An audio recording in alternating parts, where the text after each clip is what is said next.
Good morning, everyone. Firstly, we thank God for this day that He has given to us. The Angami Students Union, the incident that had happened on the 9th of August at 12:30, at around 12:30 in the daylight. As you are all aware, this kind of incident had happened several times now, and with the grace period of 48 hours given to the Assam Rifles, we have resolved the matter last night before 12. And regard to this, uh, in regard to this matter, we have had a sitting with the deputy commissioner and the IG of the IGARNOP.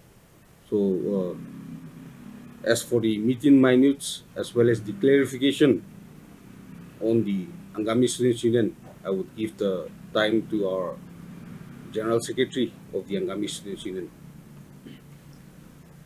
At the outset, the Angami Students Union, taking the opportunity of this press conference, we would like to express our profound gratitude and acknowledgement to all the organizations, unions, individuals, groups, and the Nagas at large for extending your solidarity and support with the Angami Students Union over the issue that happened on the 9th of August 2024.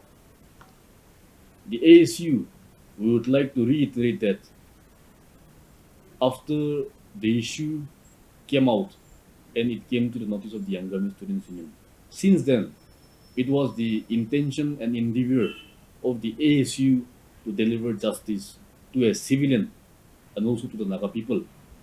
In doing so, as we have mentioned the other day, there may have been some inconveniences to the general public. However, we once again express our regret for the inconveniences caused. However, throughout the endeavor of demanding for our rights and justice, it is because of the support and solidarity of the general public that we are able to come thus far. The incident of 9 August 2024 is one among the many incidents which have happened to the Nagas. And it was fortunate that the incident came into the notice of the public.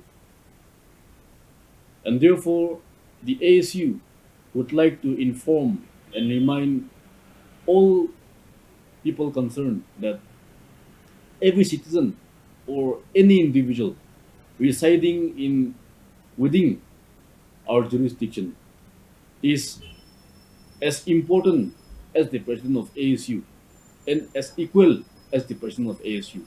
And therefore, even if the incident may have happened to some other person, which have happened to our president, we would have taken the matter as serious as we are taking up the matter today. Coming back on the issue, after we have noticed the issue, we have given a charter of demands to the competent authorities.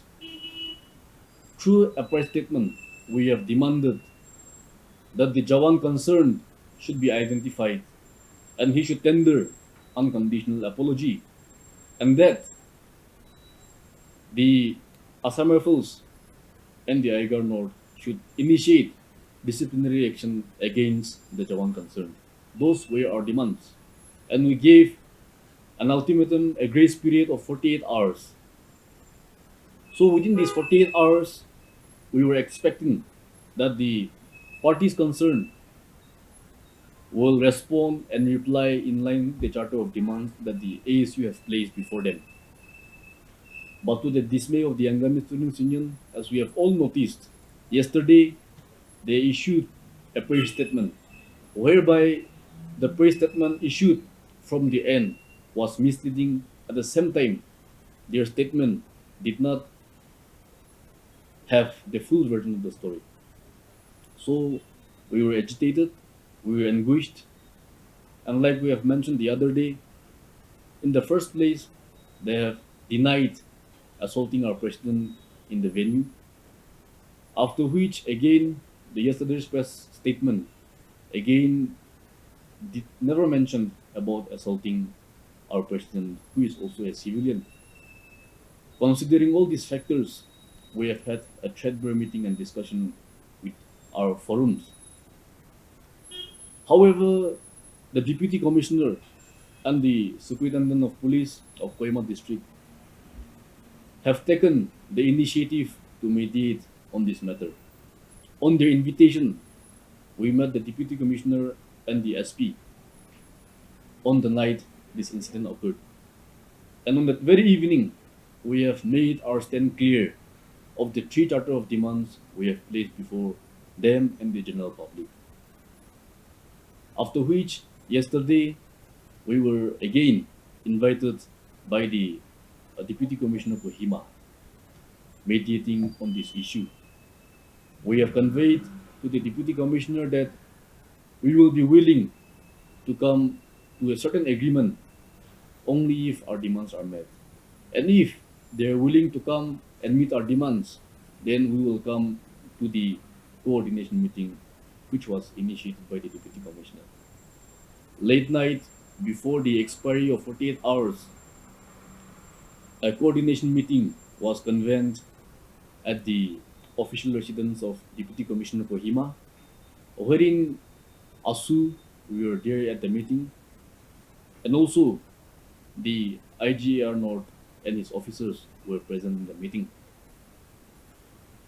Through the meeting, and as we have handed out the meeting minutes to you all, we had a threadbare discussion, and as per the demand of the Angami Students Union, the Jawan who was responsible in assaulting a civilian and also the president of the Angami Students Union was identified by their competent authorities. Along with the IGR North, its officers, and the Jawan concerned came to the meeting. And through the meeting, in the presence of the signatories as enclosed in the annexure of the meeting minutes, the Jawan concerned has personally, in front of all of us, admitted that while on his duty, he have done wrong against a civilian in the like of our ASU president. Subsequently, he have tendered unconditional apology in front of all of us. Secondly, through the praise statement of the IGAR North, and also in yesterday's meeting, we are being apprised that disciplinary action proceedings have been initiated against him. Thirdly, as I have mentioned earlier, their praise statement, which came out yesterday in the form of clarification, was misleading. As such, as mentioned in the meeting minute, it is mentioned that having tendered apology, all clarification statements over the issue stands null and void. And as such, the praise statement issued by the IGAR North yesterday, clarifying the incident, stands null and void as it was misleading. And now, as they have publicly tendered their apology, which was minuted by the Deputy Commissioner Kohima, which copy we will make it available for public consumption later on. The demand of the Angami Students Union is met, and the issue, which occurred on the 9 August 2024, has been amicably resolved after the IGAR North has come to the terms and met the demands of the Angami Students Union. However, the Angami Students Union would like to make a mention that despite resolving this particular issue in line with the Naga Students Federation, we are still in non-cooperation with the armed forces, that which we have already mentioned, and it is in existence in all the Naga inhabited areas. Now, Although the matter is resolved, we would like to make a clarion call to these paramilitary forces and the armies concerned that they should not continue to harass and assault the Nagas and the civilians in the names of Armed Forces Special Powers Act of 1958. Through this platform, we appeal all like-minded organizations and individuals to totally denounce the draconian law. And we also, the Angami Students Union, reiterate our demand to the government of India that Nagas and the Naga homeland must be free from this draconian law, as this law violates the very basic of human rights. And therefore, we are making a clearing call that this time we may have resolved the issue, but in days to come, if this issue continues, then the brunt of this issue will be very severe, and the Angami Students Union would not hesitate to go to any extent to protect and promote the rights of our people. Therefore, as I have mentioned, the issue stands resolved in respect of the 9 August 2024. A police complaint, official police complaint has not been filed. Uh, what assurance or have they given from their end? Yes, yes. As I have mentioned, they have mentioned about that, and even in yesterday's press statement, I would like to make a special mention. Yesterday's press statement is null and void in respect of the clarification made. However, in that press statement, they have made a mention about disciplinary action being initiated. So there is not a clarification statement. There is a reply from them in respect of our demand for taking action against him. So that stands, and we will monitor on this matter as well. Because a police complaint has not been filed, or so any legal action may or may not be initiated from their end. So I also want to know the reason why the civilian, because the victim is a civilian, so why an FIR was not filed? Uh, After the issue erupted, we were in a discussion to file an FIR.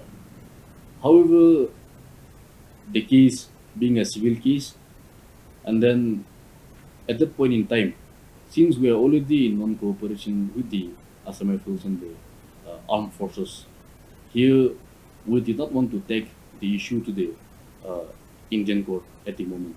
We wanted to first ascertain the matter. However, as we have rightly asked, in the course, if they fail to take befitting action against him from the end of the Angami Students Union, we will take up any measures so that action is taken against the perpetrator. So since the meeting minutes here, it's mentioned that the clarification statement that was issued yesterday stands null and void. This meeting minute you say will be circulated later. But are you expecting the Assam Rifles to also issue a statement saying that their statement is null and void, or? That part we leave it to them. But in the meeting, what we have discussed in principle is that their statement being issued stands null and void. So whether they issue a statement or not, as for us, it is an official statement from them. So this statement of theirs remains null and void. We have heard from several civilians that they have faced the same issue, but they did not put this issue into the matter, and they were the silent victim. So we have heard, but still, then we could not. In respect of this particular question, now what we are trying to mention is, in this particular stretch where the incident happened with a civilian in the like of our president, this is not the first case. Many such cases have occurred where the general public, although the thoroughfare goes through the game, that particular public road doesn't come in within their game. It goes through their game. So the public road belongs to the public. So public should be given a free access. And also they have mentioned that this area is considered to be a high security zone. In a high security zone, When the civilians and the public are not safe, there is no security. So it becomes a mockery. But as my vice president have mentioned, there are similar incidents where people were verbally harassed, and perhaps there are also cases where they were also assaulted, not to the extent of this time. But since they are common people, it went unnoticed and uncomplained. But in this line, we are also trying to mention that similar cases from the armed forces have happened to the Nagas in Naga homeland. And I think the incidents of the Oting incident, the Oinam incident, the Matiku incident, all these cases are still fresh in our minds. So these are some of the major issues. However, as we have also mentioned in our earlier issues, there were also cases where without any warrant, without any reasons, they are starting to raid the houses, residence of our common people, and then they are uh, confronting with us when we are also banning them from flying during the in the aftermath of the outing incident. We have warned that they should not fly in the public places. Still, then they were in uh, defiance of these uh, warnings. They came out. They started to confront with us. So the intention and these little incidents that I have mentioned, these are all evidence and facts that the issue of this kind had been there before. But we are making a strong and a fervent warning to the armed forces that they should have no intention to repeat this kind of actions again. It is not a mistake, it is an intentional action. So if they intend to repeat this kind of actions again, then the brunt of the issue would be very severe, and we are making a very severe warning here. So during the meeting, was it discussed that the area where this incident particularly happened is a public road? Was this issue discussed during the meeting? See, coming back on this matter, now the ASU, we are also in consultation with our apex organizations, and then we have informed them and told them that the road passing through their this army camp belongs to the public. We have clearly mentioned that it belongs to us. What is the stand of Yeah. the deputy commissioner on this? The road passing the Assam Rifles area. We have not heard his official comment on this, but we would like to make a mention that the ASU, we are going to seriously monitor on this matter, and as and when we are able to gather the right informations, we will be coming up with certain initiations. So we will keep you updated about the matter. Since their families right in the heart of Kolkata, do you think they should relocate if they feel unsafe? Without any doubt, they have to. But as I have mentioned, we are in the process. But now, as we have asked, they feel that they are not safe. But here, if they feel they are not safe, how can they make the public safe? That is our question. And in their high security zone, when the common people, the civilians are not safe, how can that area be a security zone for them also? So it is not, they feel that it is not safe for them, and even for us, we don't feel, but we have felt that it is not safe for us through this incident. So apparently, they should venture to vacate the occupied place in the heart of the Kohima town.